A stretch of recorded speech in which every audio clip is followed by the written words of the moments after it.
here is a solo episode. I'm so glad you're here, first of all. I just want to thank you for sticking around with me and listening to my podcast. And especially since they've gone to every other week, I hope that you are still staying on track with me and listening. I always like to hear from you. So if you have anything you want to share with me, please be sure and share it with me here. I'm actually at my beach house while I'm recording this. And I've had a little bit of time by myself, which is always good because I have time to reflect. So today, what I'm going to share with you, I'm going to really get vulnerable and share some things that you may not know about me and share some things that I've been thinking a lot about. When I started this journey, I think it's been 5 or 6 years ago with Well and Worthy Life.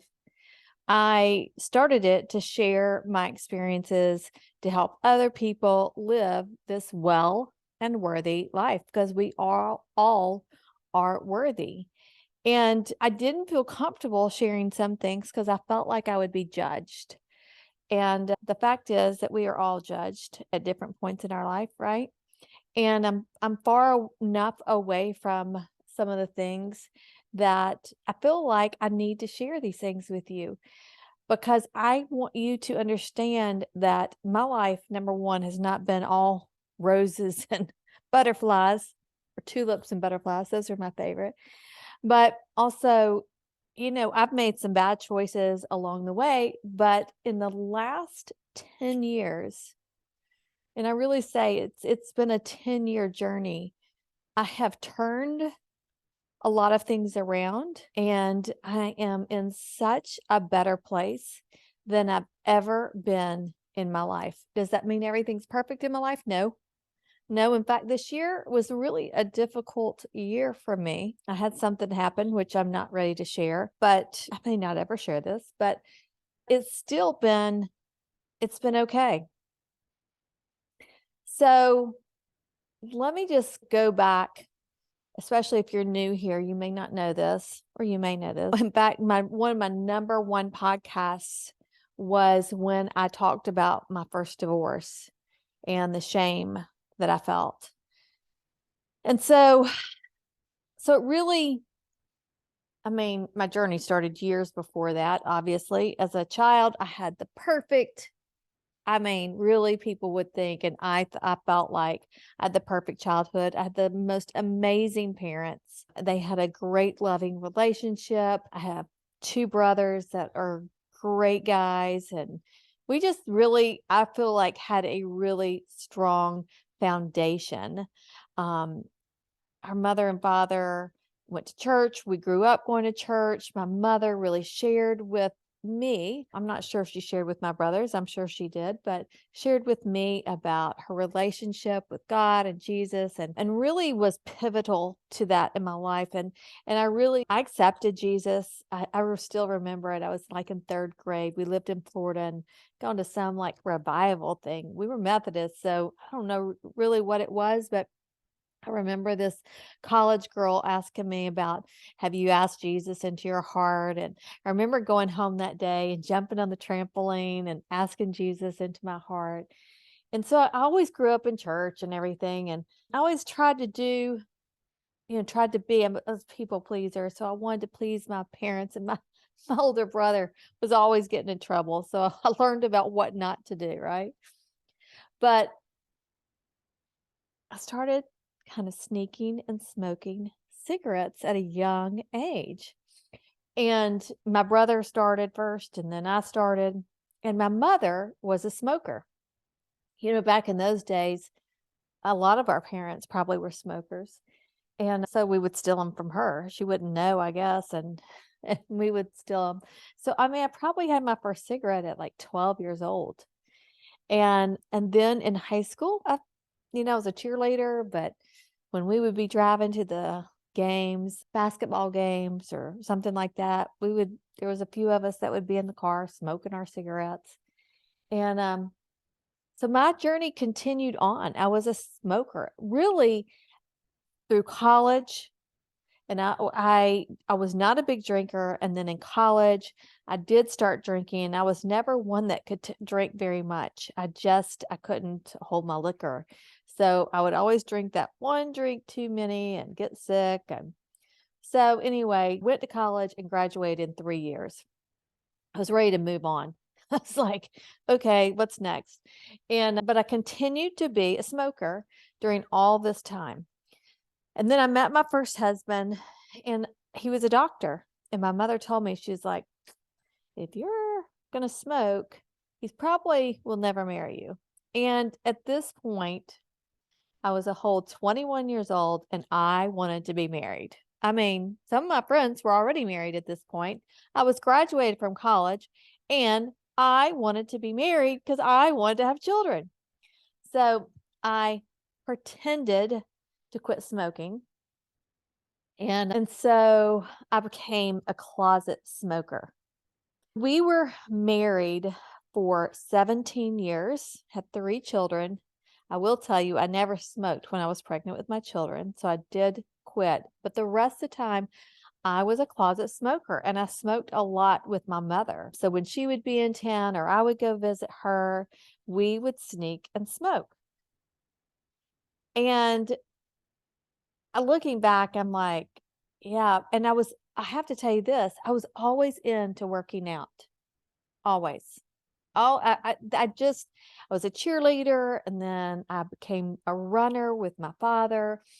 And then after having children, I got personal trainers. So I always loved working out, but I also loved to eat.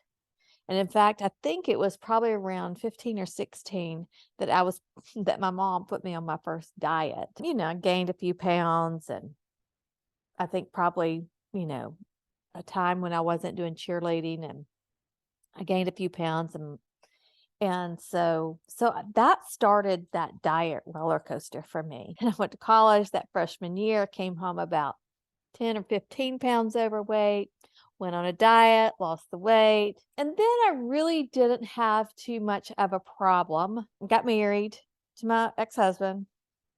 And like I said, I was a closet smoker. And that probably helped me keep my weight down. Plus, I was young. I worked out, I did strength training, I ran. So life was good, felt like. But somewhere in those 17 years of marriage, I really lost myself. And about, well, it was very shortly into the marriage, I knew it was going to be a tough one. I didn't understand how tough, and divorce was nowhere in our family, nowhere in the family. But so that really was never an option for me. But then I don't know, it was a long 17 years to finally I had to hit rock bottom and I knew I could not live like that anymore. In that time, my ex-husband did find out about me smoking, but again, I told him I'd quit and that closet smoker again. And then through my divorce, I was never a big drinker. My ex-husband was never a big drinker. So we really didn't drink much through those years. But when I hit 40, I was going through my divorce and I was introduced into wine and I started drinking wine. I started drinking wine a good bit. And at the same time, guess what? I wasn't sleeping good. This is one of the times that I wish I knew then what I know now. So the alcohol was not helping me sleep, right? But I thought it was because it kind of numbed me to everything that was going on. And yeah, I was still closet smoking. But really looking back, this was probably the very beginning of perimenopause for me. And that's why I wasn't able to sleep. It was also, I'm sure, my life circumstances going through my divorce. And so that wasn't so fun either. Once I got my divorce, I did everything you're not supposed to and jumped into another relationship. He knew I smoked because I was like not going to hide it anymore. I mean, like I didn't smoke out in public, but I smoked at home on my screened in porch. And I'm embarrassed to say this, but my children smoked and we sat on our screened-in porch and smoked together. Thankfully, none of us smoke anymore at all. It's one of the worst habits that we can do. And you would think that I would be smarter than that. My father died of cancer at 59. And my mother got cancer at 60. And there was a point when my mother was diagnosed with cancer. She had non-Hodgkin's lymphoma, said she was a closet smoker that could have contributed to it. And so you would think, well, Deanna would quit at this point. Well, I didn't. Well, I take that back. I did quit for maybe a couple of years, and then I started back closet smoking, and I was drinking the wine. And every time I had a glass of wine, I had to have that cigarette. It just kind of went together. It's kind of the same thing what I did in college. I was not sleeping good. I wasn't feeling great. I didn't have a lot of energy. All of these symptoms, perimenopausal, but again, I was, drinking and not nourishing my body the right way. But I had no idea. I never connected the dots of perimenopause. And who would have thought that they could have lasted? And perimenopause for me, really, because I didn't go through actual menopause till I was 54. So really 14 years. Who would have thought it would have lasted that long, right? But it did. And I was contributing to all the problems. I ate tons of sugar. I have a sweet tooth and I loved it. But I was working out all this time. I actually owned a Pure Barre studio. Again, embarrassed to say that, right? I mean, like, I was supposed to be this health and wellness person owning a Pure Barre studio, teaching Pure Barre. And here I was smoking and having, probably, I would say 4 nights a week at least, having a couple of glasses of wine at least. Sometimes more, sometimes less, maybe periods without it, but not very many periods without it. And so what helped me change was that really, I mean, I think back, I really think the first step for me was I got married. And so it changed my environment when I got married. My husband now knew that I was a smoker at the time, a closet smoker. He didn't like it at all, but he didn't tell me I had to quit or anything like that. So when I changed my environment and I started thinking about my own parents when they got cancer and how close I was getting to their age, it made me finally give it up. So I gave up the smoking first. And it really wasn't hard because I knew that wasn't serving me well. Anyway, I knew that it was not good. Why we do things when we know they're not good, I don't know. But the next step for me was I was a Diet Coke-aholic. I loved my Diet Coke, and I was drinking 5 or 6 Diet Cokes a day. And again, I knew better. I knew, but I didn't want to give it up. I loved them so much. But what I didn't understand is that was increasing my sugar cravings, right? So it just made me eat more sugar, which made me feel more lethargic and not have the energy to do the things I wanted to do. I would go teach Pure Barre in the morning and then I'd have this lull in the afternoon and I'd just be so tired. It was because of the wine at night, sugar, the Diet Coke. Again, just not fueling my body the way it should. In those in-between afternoons, I would grab a handful of those peanut butter pretzels. I know you've seen them. Oh my gosh, I would eat so many of those. Again, what did it do? It led to inflammation. It led to lethargic, just not feeling my best. It didn't lead to more energy. It wasn't like I was nourishing my body with good things. And again, I did not connect the dots. I didn't think about what I was eating really could affect me. And I know nowadays everybody hears food is medicine. So we all kind of know that, but really paying attention to the foods that we nourish our bodies. So finally, I sold Pure Barre. And so I was just going to take care of my stepfather who had Lewy body dementia and be a new wife. I got married to my husband now. I can't believe we're about to celebrate our 9-year anniversary. But I felt like something was missing. Again, really reflecting on watching my stepfather with this dementia and how awful it was. And I wanted to make sure, number one, I didn't get dementia, because I did know that caretakers are, with the stress they're under, it can cause dementia. And so I wanted to learn how to manage my own stress, because stress wasn't going anywhere. And I wanted to think about what I could do to hopefully prevent cancer in myself. So that's when I started Well and Worthy Life. And I started as a blog to share my experiences, right? And it wasn't too long in there. During one of my blog posts, I wrote about, well, I have to back up for a second. I have to tell you this story.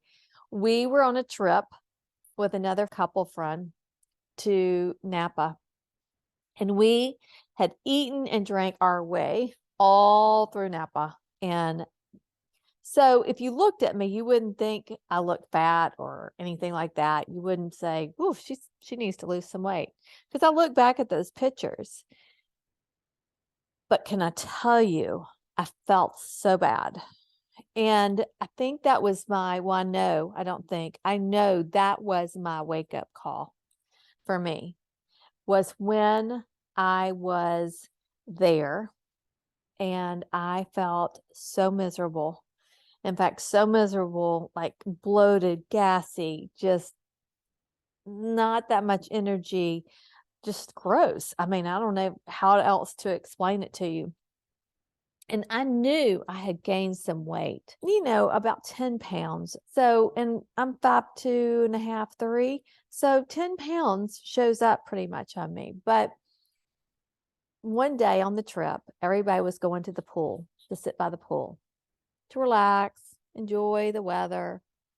And the thought of putting on a bathing suit was just, there was no way I could do it. And I have never on a trip or anything like that been where I just didn't want to participate. I'm a social person. I usually wanted to be around everybody. And so as I sat in that room by myself, I was like, this will never happen again. You've got to make some changes. You got to find out what's going on. So I think I was probably around 51, 52 at the time. I'm not sure. And I came back and I read a lot about the keto diet. So I decided to do the keto diet. And it wasn't a strict keto by any stretch of the imagination. I wrote a blog post on it. And I'll be honest with you, when I did this, the weight, I fell off. It was like it was melting off. Unfortunately, it was not sustainable. So I ended up gaining some of the weight back, like we do when it goes, when it like just melts off, right? But it helps me down a path. And when I wrote the blog post, then I started getting people saying, I want you to coach me, and will you meet with me and share with, all those kind of things. And I didn't feel like I had the knowledge, or kind of felt like I had the knowledge, to be honest with you, but I didn't feel like I had the credentials to charge, right? And so I decided to go get my health coaching certification with IIN, and one of the best decisions of my life, because in that year, it was a year-long program, I learned so much. I learned about food as medicine. I learned about all the different types of diet plans. I learned that biggest thing I learned is that we are all different and there's no one size fits all. That we have to be in touch with our own bodies.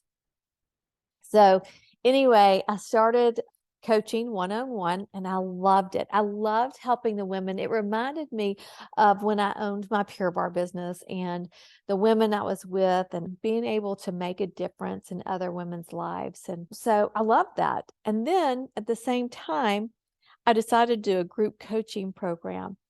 And so this was a program that was already established by somebody, and I could just become a certified coach. So I did that, and I loved that as well. And I learned a lot.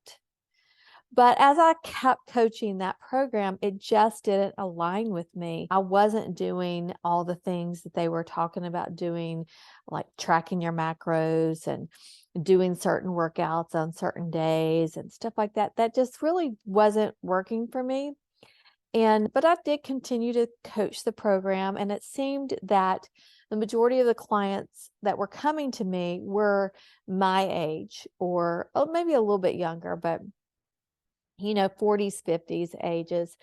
And some of them would lose the weight that they wanted to lose, and they would go off and do their own thing, and then they would come back and do the program again with me because what we were teaching was not sustainable.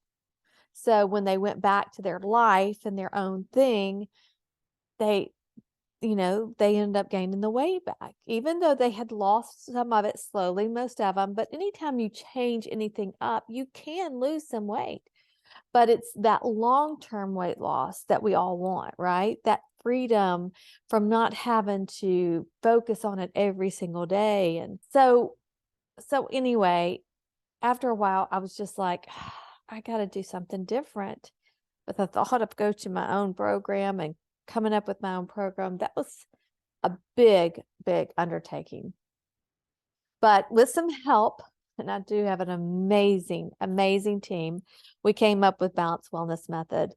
And yeah, it was the best thing I've ever done because my goal was to teach other women the things that I have learned over the last really 17 years, and that there is no one size fits all, and that it's the small changes that we do consistently.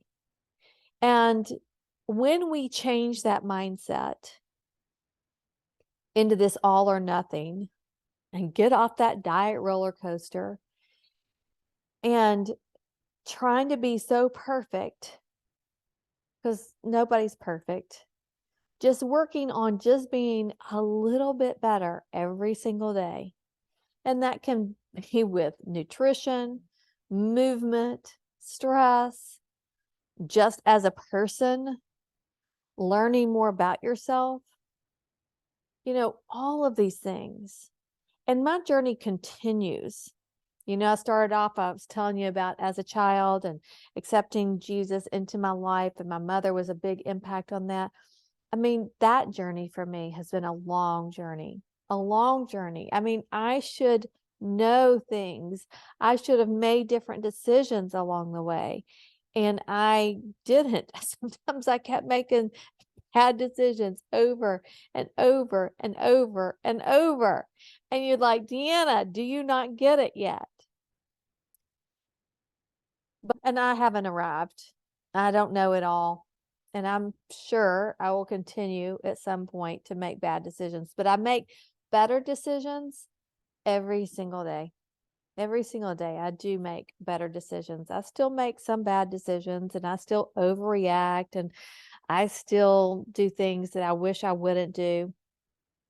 But I am on that journey now that makes me really proud of myself. And I am able to give myself the grace that I would give my friends and that I would give my children. And even though what I've just told you is not real pretty, some of it's really yuck, I'm proud of where I've come from. I'm proud of the journey I've been on, and I'm proud of where I'm going. And my biggest goal is to help other women to see that they can have that same freedom, that maybe to connect the dots with the perimenopause, maybe to see that, it can be a long journey, but that's okay. It's just the small things.